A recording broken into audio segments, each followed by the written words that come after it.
கர்த்தருடைய பரிசுத்த நாமத்துக்கு மகிமை உண்டாவதாக.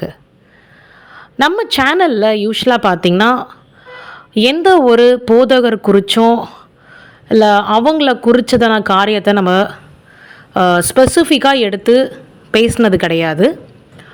ஆனால் நான் இந்த நேரத்தில் எனக்கு பரிசுத்த ஆவியானவர் நீ இந்த வீடியோவை போடுன்னு சொன்னதுனால நான் இந்த வீடியோவை போடுறேன். சரிங்களா? ஜான் ஜபராஜ் அவர் கைது செய்யப்பட்டிருந்தார் இல்லையா? அந்த நாள் சேம் டே, அதே நாளில் நான் என்ன பண்ணேன், எனக்கு பார்த்திங்கன்னா ரெக்கமெண்டேஷன், யூடியூப் ரெக்கமெண்டேஷன் அந்த வீடியோ வந்தது. நான் ஒரு ஈவினிங் டைம் நான் பார்த்தேன். அப்போ எனக்கு என்னை அறியாமல் கண்ணில் தண்ணி வந்துருச்சு. ப்ராமிஸாக சொல்கிறேன், என்னை அறியாமல் என் கண்ணில் தண்ணி வந்துருச்சு. அது எதுக்காக அந்த கண்ணில் எனக்கு தண்ணி வந்ததுன்னா, அவர் நல்லவர் வல்லவர் அப்படிங்கிறதுக்காக கிடையாது. நான் எப்போவுமே இயேசு கிறிஸ்து தான் நல்லவர் வல்லவர்னு சொல்லுவேன். சரிங்களா? என்னுடைய கண்ணில் தண்ணி வந்திருக்குன்னா அதுக்கு ஒரே காரணம், பரிசுத்த ஆவியானவர் கொடுத்த ஊழியம், பரிசுத்த ஆவியானவர் கொடுத்த அழைப்பு, பரிசுத்த ஆவியானவர் கொடுத்த ஜீவன், மூச்சுக்காற்று ஜான் ஜபராஜ்குள்ளே இருக்கிறது. ஸோ இப்படியாக ஆண்டவர் அந்த மனிதனை படைத்தார். அந்த மனிதன் கைது செய்யப்பட்டார்னும் பொழுது ஊழியத்துக்குரிய காரியங்கள் என்னவாகும்? ஒரு ஊழியர் கைது செய்யப்படுகிறார், ஒரு போதகர் கைது செய்யப்படுகிறார்னு சொல்லி என் அறியாமே என் கண்ணில் தண்ணி வந்துருச்சு. நான் இப்போ இதை குறித்து ஒரு விஷயம் நான் சொல்ல போகிறேன்.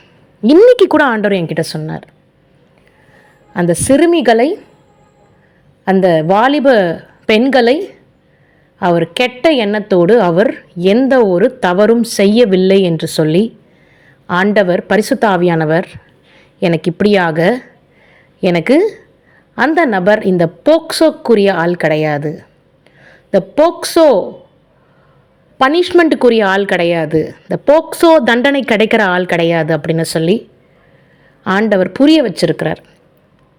என் மகனை திரும்பி கொண்டுட்டு வருவேன் அப்படின்னு வார்த்தையும் கொடுத்துருக்கிறார்.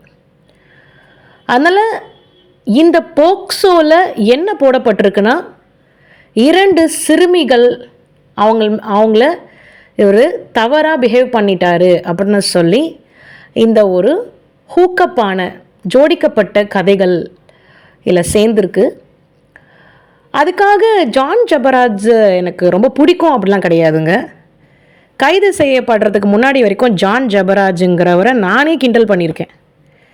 என்னடா இது இப்படி ஹேர் ஸ்டைல் வச்சுருக்காரு, கண்ணாடி போட்டுட்டு ஆடுறாரு, ஒரு பயபக்தி இல்லை, அப்படியெல்லாம் நானுமே சொல்லியிருக்கேன் தான். சரிங்களா? அவர் கர்த்தரால் அழைக்கப்பட்ட ஒரு மகன், கர்த்தர் மேலே அளவுக்கு அதிகமான அன்பு வைத்ததுனால் அவர் என்ன பண்ணிட்டாரு, எப்படி அதை மாற்றணுமோ அது வேறு மாதிரி மாற்றிட்டார், டிஸ்கோ மாடலில் மாற்றிட்டார். அது ஒன்று எனக்கு ஒரு மாதிரியாக இருந்தது. பிகாஸ் நான் எப்படி எனக்கு பிடிக்கும்னா, பயபக்தியாக ஒரு பாட்டு எழுதினா தான் எனக்கு பிடிக்கும். அதே பார்த்திங்கன்னா அவர் போட்டது எபினேசரே சாங்லாம் பயங்கரமாக இருக்கும், எனக்கு ரொம்ப பிடிக்கும். எனக்கு அவர்கிட்ட ஒரே ஒரு கொஞ்சம் அடக்கி வாசிச்சிருக்கலாம். அவர் போட்ட பாடல்கள் டிஸ்கோ பேட்டர்னில் இல்லாமல் மரியாதைக்குரிய கர்த்தருக்கு மரியாதைக்குரிய ஒரு வகையில் இருந்திருக்கலாம்ன்ற சொல்லி அந்த ஒரு விஷயந்தான் என்னுடைய இருதயத்தில் இருக்கிறது. அதனால் எனக்கு அவரை குறித்து அவர் பிடிக்கும் பிடிக்காது அப்படிலாம் கிடையாது. தேவனுடைய ஊழியர், அவ்வளோதான். இது ஒரு விஷயத்துக்கு தான் நான் இப்போ பேசுகிறேன். ஆண்டவர் எனக்கு ஒரு காரியத்தை கற்றுக் கொடுத்துருக்கிறார். என்ன கற்றுக் கொடுத்தா, எந்த ஊழியக்காரரை குறித்து குறை பேசக்கூடாதுன்னு சொல்லி. ஏன்னா சாத்தான் சிரிக்கிறான், ஊழியரை குறை பேசினா சாத்தான் சிரிக்கிறான். ஹல்லேலூயா. அப்போ ஆண்டவர் எனக்கு கற்றுக் கொடுத்தது, ஒரு ஆத்துமா ரட்சிப்புக்குள்ளே வழிநடத்தினாலும் பரலோக சாம்ராஜ்யம் கட்டப்பட்டிருக்கு. அதனால் எந்த ஊழியரை குறித்தும் குறை பேசக்கூடாதுன்னு சொல்லி கொடுத்துருக்காரு. இது மிக மிக மிக ஒரு அற்புதமான ஒரு நல்ல ஒரு பாயிண்ட் ஆண்டவர் பரிசுத்தாவியானவர் நமக்கு சொல்லி கொடுத்துருக்கிறார். நல்ல ஒரு அழகான காரியத்தை சொல்லி கொடுத்துருக்கிறார். அதனால் அந்த அடிப்படையில் தான் நான் இப்போது இந்த ஒரு ஆடியோ போடுறேன். கர்த்தர் கொடாக்கொடி நன்றி. ஆண்டவர் திட்ட தெளிவாக எனக்கு சொல்லியிருக்கிறது, இந்த போக்சோ விஷயம் போடப்பட்ட ஜோடிக்கப்பட்ட கதை, இந்த போக்சோ இதுக்கு ஜாமீன் கிடையாது. ஒரு ஆளை காலி பண்ணணும் அந்த ஆளுடைய ஊழியத்தை காலி பண்ணணும், அந்த ஆளையே அட்ரஸ் இல்லாமல் பண்ணணுன்ட்டு இது மாஸ்டர் பிளான் பண்ணி இம்ப்ளிமெண்ட் பண்ணியிருக்காங்க. சரிங்களா? அதனால் ஆண்டவர் யுத்தம் செய்கிறவர். அதனால நான் திருப்பி சொல்லுவேன், அதனால அவர் நல்லவர் நான் சொல்ல வரல.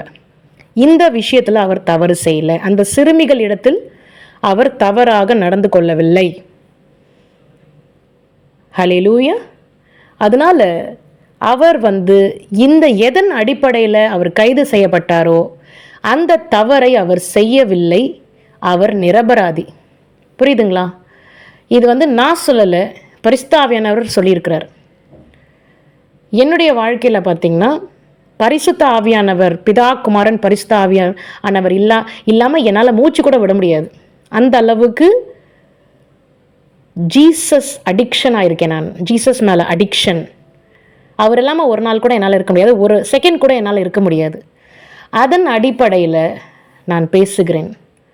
அப்போது தவறு செய்யாத ஒருத்தருக்கு போக்சோ அப்படின்றதுனா அது ஆண்டவர் நிச்சயமாகவே கொண்டு வருவார், வெளியில் கொண்டு வருவார். ஆண்டவருடைய ஸ்டேட்மெண்ட் என்னென்னா, அவர் இந்த தவறை செய்யவில்லை, கெட்ட எண்ணத்தோடு செய்யவில்லை. ஹல்லேலூயா. பாருங்க, ஒரு மக மாதிரி இருக்கிறாங்க. அந்த மக மாதிரி இருக்கிறவங்களுக்கு ஒரு தலையில் கை வச்சு ப்ரேயர் பண்ணலாம், பிளஸ் பண்ணலாம்.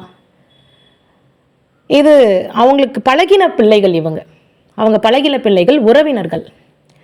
அப்படி இருக்கும் பொழுது பரிசுத்த ஆவியானவர் சொல்கிறதும் இந்த காரியங்களும் மேட்ச் ஆகுது, அவர் தவறு செய்யவில்லை என்று சொல்லி.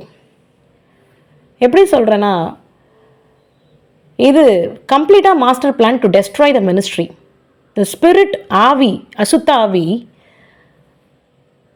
மனிதர்கள் உருவத்தில் இப்படியாக செயல்பட்டு சாத்தான் அந்த மனிதனுடைய ஊழியத்தை கெடுக்க வேண்டும் என்று சொல்லி இப்படிப்பட்டதான ஜோடிக்கப்பட்ட கதைகளை ஜோடித்து அந்த மகனை போக்சோ ஆக்ட், ஏன்னா அதில் தான் காலி பண்ண முடியும் ஒரு மனிதனை, மினிஸ்ட்ரியே காலி ஆகிடும். அதனால் இப்படிப்பட்ட காரியத்தை செய்திருக்கிறாங்க. ஆண்டவர் நிச்சயமாகவே இதுக்கு பதில் கொடுப்பார். நான் திரும்ப திரும்ப சொல்கிறேன், நான் இது போல் எந்த ஒரு ஆட்களுக்குமே நான் இது போல் ஒரு வீடியோ போட்டது கிடையாது. எனக்கு கர்த்தர் வெளிப்படுத்தின ஒரு அருமையான பதிவை வைத்து தான் நான் இந்த வீடியோவை போஸ்ட் பண்ணுறேன். கர்த்தருக்கு கொடாக்கொடி நன்றி. இப்போ நான் ரெக்கார்ட் பண்ணுறதும் ஆண்டவர் கேட்டுக்கொண்டு தான் இருக்கிறார். அவர் சொன்னதை தான் நான் சொல்கிறேன், அதில் எந்த மாற்றமும் கிடையாது. என்ன ஜீவனோடு வச்சிருக்கிற தேவன் என்னுடைய வாழ்க்கையை எவ்வளோ காரியங்கள், நல்ல காரியங்கள் என்னுடைய வாழ்க்கையில் செய்திருக்கிறார். தேவாதி தேவன் வார்த்தைகளை கொடுத்து அதே தேவன் தான் இப்போ கூட சுனிதா வில்லியம்ஸ் அவங்க மறிச்சிருவாங்களோ, அவங்க திரும்பி வருவாங்களோ அப்படின்லாம் நான் நினச்சிட்டு இருக்கும்பொழுது ஆண்டவர் வார்த்தையை கொடுத்தார், அவள் வந்துருவான்னு சொல்லி. அதே போல் ஆண்டருடைய தீர்க்கதரிசன வார்த்தை நிறைவேறியிருக்கு. அப்போ கர்த்தர் நல்லவர் என்பதை நம்ம பார்த்துட்டு தான் வரும் அன்றாடம். அதே போல் தான் இந்த மகனுக்குரிய காரியத்தையும் இந்த கடைசியில் நடந்த இந்த போக்சோ வழக்கில் மாட்டி விட்டுருக்கிற இந்த காரியம், இது பொய்யான ஒரு விஷயம். இது அவர் ஒரு நிரபராதி தான். போடப்பட்ட சட்டத்துக்கு அவர் நிரபராதி தான். அதனால் அதுக்கான பனிஷ்மெண்ட் அவருக்கு கிடைக்கக்கூடாது. அவர் திரும்ப கர்த்தருடைய ஊழியத்தை செய்யணும் தான் என்னுடைய பிரார்த்தனையாக இருக்க போகுது. ஒரு போதகர், நான் ஒரு ஊழியம் செய்கிறேன், நான் போதிக்கும் பொழுது என்ன சொல்வேன்னா, விபச்சாரம், வேசித்தனம், விக்கிரக ஆராதனை பண்ணக்கூடாதுன்னு சொல்லி கொடுப்பேன். சரிங்களா? அதுதான் திருப்பி திருப்பி சொல்கிறேன், நான் ஒரு நல்லவர் நான் சொல்ல வரல. ஆனால் பொய் வழக்கு போக்சோவில் போட்டிருக்கிறது தவறு. கர்த்தர் இதுக்கு நிச்சயமாகவே நியாயம் விசாரிப்பார். செய்யாத தவறுக்கு இப்படிப்பட்டதான காரியத்தை செய்திருக்காங்கன்னு சொன்னால் கர்த்தர் நிச்சயமாகவே நியாயம் விசாரிக்கிறவர். அவர் தண்டிக்கிற தெய்வம் அல்ல, அவர் அரவணைக்கிற தேவன், அவர் மன்னிக்கிற தேவன், அவர் சேர்த்துக்கொள்கிற தேவன். அது மட்டும் இல்லை, ஜான் ஜெபராஜோடைய மனநிலைமை எப்படிப்பட்டதான மனநிலைமையில் இருக்குன்னா, சூசைட் பண்ணிக்கலாமாங்கிற அளவுக்கு இருக்குது. இதுவும் கர்த்தர் வெளிப்படுத்தினது தான். நாலா பக்கமும் ப்ரெஷர் வரும்போது ஒரு மனுஷனுக்கு சூசைட் பண்ணிக்கலாமான்னு தோணும். எல்லாம் ஜெபிச்சுக்குங்க, அவர் எதுவும் அந்த மாதிரிலாம் பண்ணிக்கக்கூடாது. அவர் உயிரோடு இருந்து கர்த்தருக்காக நல் வழியில் ஜீவிக்கணும். என்னுடைய ரெக்வஸ்ட் என்னென்னா, ஜான் ஜெபராஜ் அவருக்கு அவர் திரும்பி வந்து பயபக்தியாக பாடல்களை எழுதி இந்த மாதிரி டிஸ்கோ மாடலில் இல்லாமல் பயபக்தியாக அவர் ப்ரெசன்ட் பண்ணார்னு சொன்னால் அவர் வேறு மாதிரி ஆண்டவர் நிச்சயமாகவே நடத்துவார். இது ஒரு ரெக்வஸ்ட் தான் எனக்கு ஜான் ஜெபராஜுக்கு. மற்றபடி ஆண்டவர் ஒரு மனிதனை உருவாக்கி பயன்படுத்துகிறவர், திருத்தி பயன்படுத்துகிறவர். அவர் அன்பு நிறைந்த தேவன். ஆண்டவர் அன்பு நிறைந்த தேவன். ஒரு மனுஷன் என்னுடைய மகன் என்னுடைய மகள் தான் ஆண்டவருக்கு அழைக்கிறார். அப்படி இருக்கும் பொழுது நிச்சயமாகவே ஒவ்வொரு பிள்ளைகளுக்கு மேலேயும் ஆண்டவர் அந்த அன்பு ஒரு அன்பு வச்சுட்டார்னா அந்த அன்பை அந்த மகன் மேலே எடுக்க மாட்டார். அந்த அபிஷேகத்தை வச்சுட்டே இருப்பார். அப்படியே இழுத்து கொள்வார், திரும்பி அவரிடத்தில் சேர்த்து கொள்வார் தான் இயேசு கிறிஸ்து. அன்பான தேவன், அன்பான தேவன். அதனால் தயவு செய்து ப்ரேயர் பண்ணிக்கோங்க. என்னுடைய மெயின் இது வந்து ப்ரேயர். அவர் ப்ரூஃபோட அவர் எதுவுமே பண்ணலைன்னு சொல்லி வெளில வந்துட்டு அவர் நல் வழியில் நேர்மையாக அழகான ஒரு ஊழியத்தை கர்த்தருடைய நாமத்துக்கு மகிமை சேர்க்கும்படியான காரியத்தை அவர் செய்யணும்னு நான் வேண்டிக்கிறேன். கர்த்தர் கொடா கொடி நன்றி. ஆண்டவர் இந்த தருணத்தை கொடுத்த ஆண்டவருக்கு நான் நன்றி செலுத்துகிறேன்.